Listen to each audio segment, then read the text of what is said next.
Students को लेकर आपको कोई फिक्र नहीं है।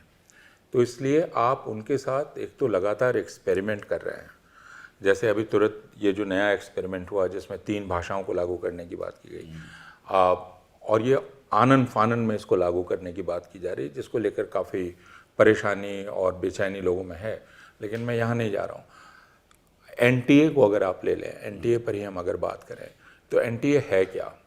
ये एक प्राइवेट संस्था है, जहाँ तक मैं जानता हूँ, सोसाइटी है, और इसकी कोई अकाउंटेबिलिटी नहीं है, इसका कोई इंटेलेक्चुअल रिसोर्स बेस नहीं है, इसका कोई एकेडमिक रिसोर्स बेस नहीं है, ये सारा कुछ आउटसोर्स करता है।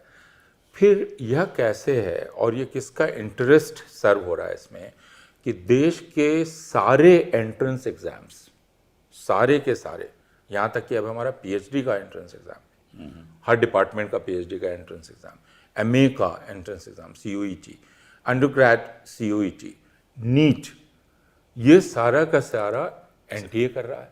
एनटीए जिसके पास कुछ भी नहीं है, आपने उसके हाथ में देश के लाखों लाख अलग अलग प्रकार के स्टूडेंट्स का वर्तमान और भविष्य दे दिया है, और उसका रिकॉर्ड हर बार स्कैम का है, हर बार लीकेज का है, हर बार फेलियर का है।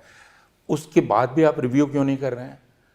तो मैं ये नहीं पता कर रहा हूँ कॉन्स्पिरेसी क्या है, मैं ये कह रहा हूँ, इससे मैं ये जान पाता हूँ कि आप कैलस हैं, आप इंडिफरेंट हैं, और आपको कोई परवाह नहीं है स्टूडेंट्स की।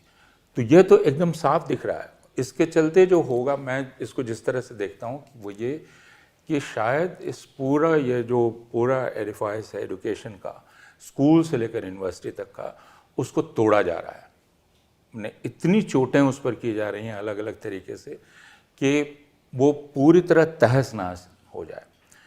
इससे किसको क्या अचीव होगा, उपलब्धि क्या होगी, किसको क्या हासिल होगा, मैं नहीं जानता, लेकिन जो कुछ नष्ट हो जाएगा वो है विद्यार्थी, नौजवान यहाँ का। तो आपने एनटीए की बात की, आपने अभी सीबीएसई का इम्तहान देख लीजिए। आप इतना कैलेस कैसे हो सकते हैं? आप इस देश की मानसिकता को जानते हैं, सीबीएसई सबसे पावरफुल बोर्ड है। तो मैं जानता हूँ पेरेंट्स को कि वो अपना 2 साल दे देते हैं अपने बच्चे को 12वीं का बोर्ड करवाने के लिए। यानी हिंदुस्तान में सिर्फ वो बच्ची इम्तहान नहीं दे रही होती है, उसका पूरा परिवार इम्तहान देता है। तो ये हमारी कल्चर हो गई है, दुर्भाग्यपूर्ण है लेकिन है। आपने कैसे उसको इतनी जल्द, आपने एक एक्सपेरिमेंट किया जिसमें आप बाद में कहते हैं कि चूक किसी से भी हो सकती है। ये चूक नहीं है, ये क्राइम है।